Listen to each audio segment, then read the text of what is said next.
How you guys doing? Quiet, first time in here. Quiet off season for sure, but a lot of fun. Yeah. Tom, you obviously were retired and then made the decision to come back. Was there a particular moment or something that just, hit you and you had to tell your family? What was that time for you that you said, okay, I'm playing? It's a good question. It feels like a long time ago. Lots happened between now and then. Yeah, it's just a lot of different things. So it was a while ago. I feel like it's kind of moved past that point, to be honest. But I'm happy I'm back.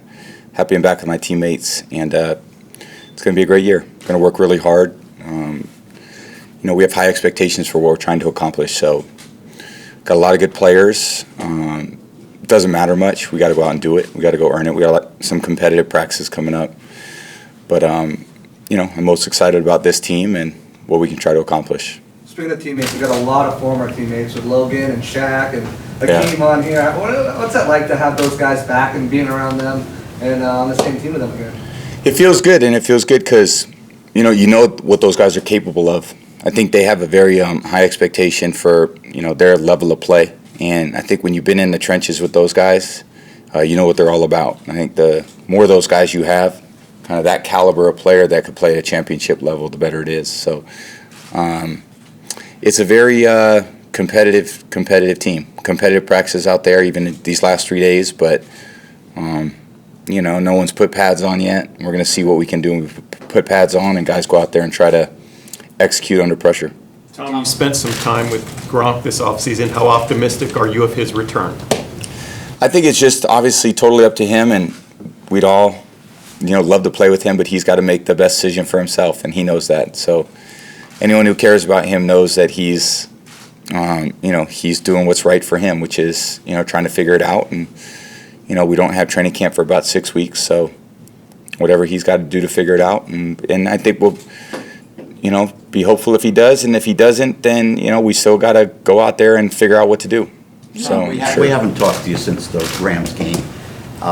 So Not a great day. And it was a tumultuous offseason, obviously, Tom. So can you clear the air maybe on your relationship with Coach Arians? Was there any substantive issues between you two at the end of the season?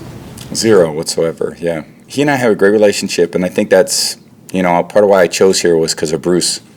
I mean, he and I have been as incredible communication, and, I have great respect for him, and he knows how I feel about him. That's the most important thing. And I know how he feels about me, so. Did those reports bother you, Tom? Because they didn't portray you in a flattering light, some of those reports. See, I don't read a lot of them, so I think part of just, there's a lot of things that aren't right that are said, and I think the thing is you come out and try to respond to everything that's not right, We don't have to be right very often.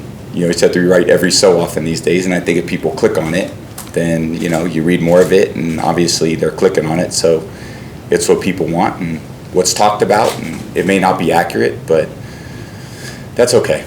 I mean, I don't make every pass either, so I don't complete every pass, so I understand not everyone can get it right all the time. You wouldn't be able to do this without the support of your family. What was the conversation like with them when you told them that you were thinking about coming back?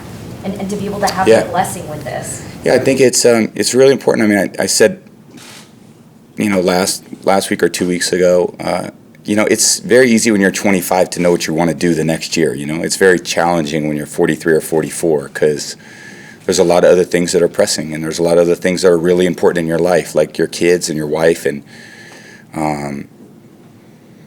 different relationships. And, things are always taking a back seat to football. I think that's just how it's gone for me. So it's challenging, and I got to work at those things. It's part of what's challenging about things that happen in my life is, just different decisions are made, and I have a great life, and I have zero complaints about it, and I just try to do the best I could do. But, there's other very significant, important things that happen, and I think when the football season starts, everybody knows that it's 100% football, and it's just the way you have to be, and it's a big commitment to make. And then in order to play every game, you got to train really hard. So I got to train really hard at 44 years old, which is a big commitment. And, to try to make those decisions have their challenges. And it's not like it was when I was 25, but I don't think any of us feel like when we were 25. But thankfully, for good reasons, there's parts where I'm happy I'm not 25, and there's other parts where I wish I felt I was like a little more like 25. But I have a very complex, tricky life in different aspects, and just trying to navigate it the best way I can. Tom, what has to happen for Russell Gage to be ready to go day one? We know you put a lot of work in advance when you got here in 2020 with receivers in April and stuff. A lot of work. He has to have a big year. We signed him to a contract, and he's got to come in and do a great job. And he's, from the time I spent with him, I really enjoy it, and I think he's got a great opportunity. That is a very important role for an offense that throws the ball as much as we do. We have very favorable passing conditions. You need a lot of good receivers, and we have depth at receiver, and obviously Mike's a great player. Chris is coming off a pretty significant injury. So Russell's got to do a great job, and Scotty and BP and Cyril and Jalen, all the guys that Tyler, those guys who have had experience in play, they have to do a great job too. So it's a very competitive room, and I think Russ, when he's out there, there's a lot of work that needs to go into it over the next 6 weeks to be ready so that, we're challenged right out of the box this year. So we got really good teams. We got to have a great training camp. We got to, we know when training camp is. It's the 23rd of July. We know we got 6 weeks of training camp, but I feel like it starts, obviously the season's already started. You're competing every day out there, and you're either getting better or you're getting worse, and you're not going out there just to break a sweat. You're going out there to get things done. And I think this should be, in my opinion, our best opportunity to play our best football because we've been together the longest, and why shouldn't it be? We know each other. We know the scheme.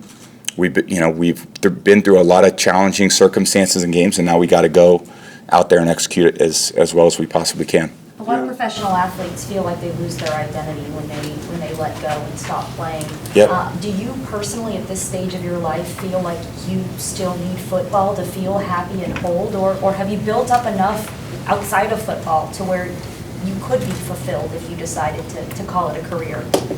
Yeah, I fell in love with this sport when I was a young kid, and I think there's still a great love for it. So I think I always will. Unfortunately, beyond it, I'm going to stay in football now. It's pretty clear. So that'll be fun. I look forward to whenever that happens and whenever I decide to make that decision to retire. I think there was a lot of things about me not ended up, kind of having a normal off season. I got to figure out what it would look like, which was really interesting for me. So it was good. I got a lot of good discussions with different people and learned a lot. And it should be a smoother transition than I would have thought. Tom, you're all about winning, right? Statistics don't matter that much to you. At the same time, you had a tremendously incredible statistical season last year that led to a lot of wins for this team. When you look back at your film, how can the 2022 Tom Brady be better than the 2021 Tom Brady? Yeah, in a lot of different ways. I think that's a good question, and it's a good opportunity for us to all kind of evaluate where we were at and what we need to do better. I always feel like there's things that can be improved on in different areas, and I think how I evaluate myself and my teammates is very different than how other people would. So, Are there any examples you could point to? None that I would really want to share, because I think those are very personal things that I'm trying to work on, that I'm trying to let the competition figure out. And I'm trying to let the competition figure out about my teammates as well. But I think we have a lot of communication between us about where things were off and where things were, and obviously they have their evaluations, but you realize watching, looking around, they're not often very right either. Other NFL teams, they're wrong a lot. There's a lot of people that are misevaluating things. So it's probably puts you in a best position to succeed if you evaluate things properly.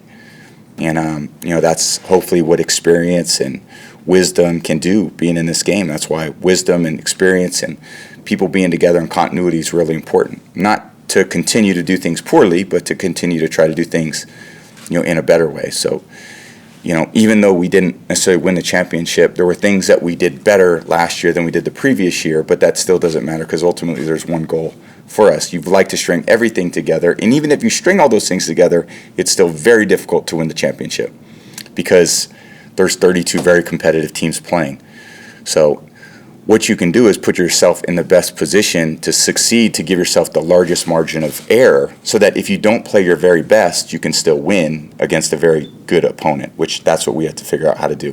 When we play less than our best, still figure out a way to win situationally, win in the fourth quarter, win running the ball, win stopping them in a 2-minute drive. You know, there are a lot of situational things that are going to happen late in the game that even though we may not have played our best for 58 minutes, we can still figure out how to win in the last 2 minutes of the game.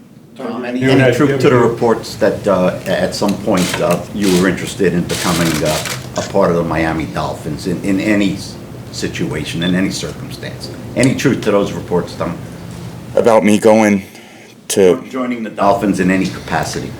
I mean, again, I had a lot of conversations with a lot of people, as I've had for the last 3 or 4 years in my career, about, you know, different opportunities when I'm done playing with football. So, you know, I kind of made a decision of what I'd like to do, and I'll get to be in the game of football. And I think for me, the most important thing is where I'm at now, and you know what I hope to do for this team. That's been my commitment to, you know, this team and organization. It's been so much fun for me to come here 2 years ago. It's been almost 2.5 years now, and it's been an incredible part of my football journey.